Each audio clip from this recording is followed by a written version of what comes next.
दोस्तों, ATM cards ने हमारी जिंदगी को बेहद आसान बना दिया है। नहीं तो वो दिन सोचिए जब थोड़ी मोड़ी बड़ी चीज गाड़ी ले रहे हैं, कार ले रहे हैं, कोई थोड़ा भी बड़ा सामान लेना होता था तो बैंक जाओ, वहां से कैश निकालो, जेब में भरो, पटवे में भरो, पर्स में भरवाओ वाइफ के, और उसके बाद जाओ सामान खरीदने के लिए। बहुत पछड़ा होता था, कैश संभाल के रखना, ये वो दुनियादारी। लेकिन अब एटीएम आने के बाद अब हमें शॉपिंग पर जाने के लिए बैग में कैश रखने की जरूरत नहीं पड़ती। बस जो खरीदना हो खरीदो और कार्ड स्वाइप करके पेमेंट कर डालो। अब तो यूपीआई भी आ गया, और अब तो ऐसे कार्ड आने लगे हैं जिनमें कार्ड स्वाइप करने की जरूरत भी नहीं पड़ती। लेकिन जब भी आप एटीएम से पेमेंट करते हो तो एक ख्याल तो मन में जरूर आता होगा कि आखिर इस एटीएम कार्ड को बनाया कैसे जाता होगा, और इसमें आपकी इतनी सारी डिटेल्स, आपका बैंक अकाउंट नंबर, आपका नाम, आपके खाते में कितना पैसा है, कितने को कितना दिया आपने, पूरी हिस्ट्री डिटेल्स कैसे आ जाती है। तो अगर आप भी इन सवालों के जवाब जानना चाहते हैं तो आज का हमारा वीडियो जरूर देखिए, जिसमें हम बताने वाले हैं कि फैक्ट्री में एटीएम कार्ड कैसे बनते हैं। बने रहिए वीडियो के अंदर। दोस्तों, ये डिजिटल पेमेंट का जमाना है और ऐसे में एटीएम, यूपीआई, ऑनलाइन बैंकिंग जैसे कई ऑप्शंस हमें मिल जाते हैं जिनसे हम पल भर में ही शॉपिंग कर सकते हैं, वो भी बिना कैश के। आज भले ही हमारे पास ऑनलाइन पेमेंट के लिए कई ऑप्शन हो, लेकिन इसकी शुरुआत सबसे पहले एटीएम से हुई थी। दुनिया का पहला एटीएम 27 जून 1967 को लंदन के उत्तरी भाग में शुरू किया गया था, जिसको बनाया था जॉन शेफर्ड बैरन नाम के एक व्यक्ति ने, जिसके साथ उसकी पूरी इंजीनियरिंग की टीम भी थी। और आश्चर्य की बात यह कि जॉन शेफर्ड बैरन का जन्म भारत में हुआ था। जी, 23 जून 1925 को भारत के शिलांग में जॉन शेफर्ड का जन्म हुआ था। और रही बात भारत की, तो भारत में सबसे पहला एटीएम 1987 को शुरू किया गया था और मुंबई में HSBC बैंक ने इसे पहली बार शुरू किया था।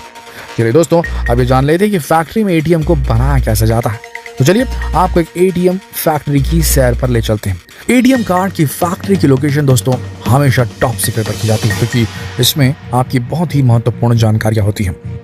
रही बात कार्ड मैन्युफैक्चरिंग प्रोसेस की करें तो इसका फर्स्ट पार्ट है इसकी डिजाइन। सबसे पहले बैंक की रिक्वायरमेंट और कलर स्कीम के हिसाब से कार्ड की डिजाइन बनाई जाती है। जब ये डिजाइन बैंक द्वारा अप्रूव हो जाती है तो इसे आगे की प्रोसेस के लिए भेज दिया जाता है। अब कार्ड के लिए सेलेक्ट किए गए कलर के हिसाब से पेंट तैयार किया जाता है, लेकिन इस पेंट को किस केमिकल से बनाया जाता है ये भी सीक्रेट रखा जाता है।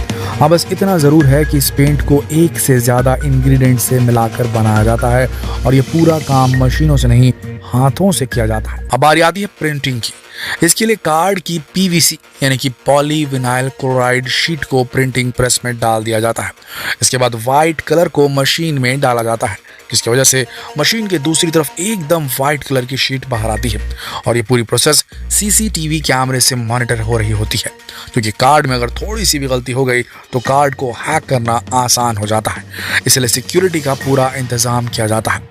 अब कार्ड को बैंक के डिजाइन के हिसाब से उस पर कलर किया जाता है। इसके लिए पहले कलर को प्रिंटर के रोलर पर लगाया जाता है और फिर उसे एक समान तरीके से फैला दिया जाता है ताकि कार्ड में कहीं भी कलर की मोटाई कम या ज्यादा ना हो। यह मशीन बहुत ही फास्ट काम करती है और 1 घंटे में 7000 कार्ड्स प्रिंट कर देती है।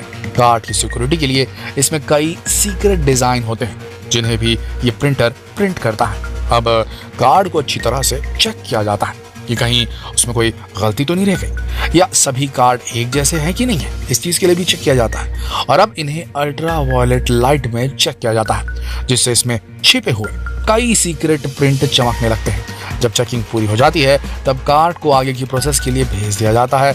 अब कार्ड के ऊपर असली काम शुरू होता है, जहां बैंक और फ्रंट साइड पर आपकी डिटेल्स और मैग्नेटिक स्ट्रिप सेट की जाती है। इस मैग्नेटिक स्ट्रिप में आपके बैंक की पूरी डिटेल्स होती है दोस्तों। ये सबसे इंपॉर्टेंट पार्ट है, जिसे स्वाइप करके आप कार्ड से पेमेंट कर सकते हो। ये मैग्नेटिक स्ट्रिप की लंबी रील में लपेट कर रखी जाती है, मैग्नेटिक स्ट्रिप जो होती है, और फिर एक मशीन से इसे कार्ड के ऊपर लगाया जाता है। इसके बाद इसके ऊपर प्रोटेक्टिव शीट लगा दी जाती है ताकि ये जल्दी खराब ना हो। अब इन शीट्स को एक बार फिर से अच्छी तरह से चेक किया जाता है। अगर इसकी डिजाइन में थोड़ी सी भी गड़बड़ दिखाई देती है तो शीट को फौरन अलग कर दिया जाता है। अब इन शीट्स को अच्छी तरह से साफ किया जाता है। इसके बाद इन शीट्स को बहुत भारी स्टील की लेयर के बीच रखकर दबाया जाता है। इसके बाद इन कार्ड्स को 150 डिग्री सेल्सियस के तापमान पर इस शीट को काट कर इनमें से कार्ड को अलग कर दिया जाता है। इसके बाद इन कार्ड्स को 150 डिग्री सेल्सियस के तापमान वाले जो एक कटर आता है उससे शीट को कट करके इसमें से कार्ड को अलग कर दिया जाता है। एक शीट से एक बार में 48 कार्ड्स बनकर तैयार होते हैं। अब एक मशीन इस पर सिग्नेचर स्ट्रिप बनाती जाती है और इसके साथ ही कार्ड पर बैंक का होलोग्राम भी बनाती जाती है। अब इन कार्ड्स का एक और टेस्ट किया जाता है जिसमें एटीएम कार्ड, उसकी ड्यूरेबिलिटी चेक की जाती है, कार्ड की फ्लेक्सिबिलिटी चेक की जाती है कि कहीं कार्ड कमजोर तो नहीं है और हल्का से मोड़ने पर टूट तो नहीं जाएगा। कार्ड बन जाने और टेस्ट हो जाने के बाद अब बारी आती है EMV चिप की। ये गोल्डन कलर की होती है। आजकल सभी डेबिट कार्ड और क्रेडिट कार्ड के अंदर EMV चिप कार्ड के अंदर लगाई जाती है। EMV चिप की मदद से हम वाईफाई ट्रांजैक्शंस भी कर सकते हैं और बिना स्वाइप करे ही हम ट्रांजैक्शन कर सकते हैं। हालांकि EMV चिप इसलिए लगाया जाता है कि जो मैग्नेटिक स्ट्रिप होती है उसको कई बार हैक कर लिया जाता है। तो अब इसके बाद EMV चिप कार्ड आने शुरू हो गए हैं, जिससे कि हैकिंग थोड़ी मुश्किल हो गई है। कार्ड बनने की पूरी प्रक्रिया होने के बाद कार्ड्स को लॉट में जमा कर लिया जाता है। उसके बाद जब बैंक्स ग्राहक की जानकारी कंपनी को देती है तो कार्ड पर नाम, card number, expiry date, CVV और मैग्नेटिक स्ट्रिप में बैंक अकाउंट की जानकारी को बाइनरी लैंग्वेज यानी कि 0 और 1 के फॉर्म में सेट कर दिया जाता है और फिर इन कार्ड्स को बैंक में भेज दिया जाता है और बैंक ये कार्ड आपको उपलब्ध करा देते हैं ताकि आप आराम से कैशलेस शॉपिंग का मजा ले सकें। चलिए आपको ये बता दें कि कार्ड स्वाइप करने से पेमेंट होता कैसे है। दरअसल जैसे ही हम कार्ड को मशीन में डालते हैं, मैग्नेटिक स्ट्रिप में से हमारे बैंक की सारी जानकारी मशीन में जाती है, जहां से ये डिटेल्स आपके बैंक के सर्वर के पास भेज दी जाती है, जहां बैंक चेक करता है कि आपका कार्ड सही है या नहीं। इसके बाद बैंक मशीन में पिन के लिए मैसेज भेजता है। जब आप अपना पिन एंटर करते हैं तो मशीन आपके बैंक से कांटेक्ट करती है।